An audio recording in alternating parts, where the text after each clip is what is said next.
chicken macaroni soup with vegetables. For this recipe, we will be needing the following ingredients: diced chicken meat, cooked macaroni, oyster sauce, sesame oil, cabbage, mixed vegetables, and tomatoes. First, let's marinate the chicken meat with oyster sauce and sesame oil. In a cooking pot, put in the water and let it boil.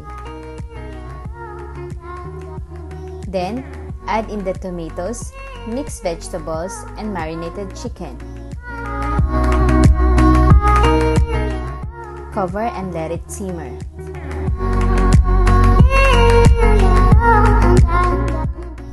You can also check if the meat is already tender. When the chicken meat is already tender, you can add in the cabbage. At this point, you may also want to add your macaroni or serve it separately. Now, you can enjoy your chicken macaroni soup with vegetables.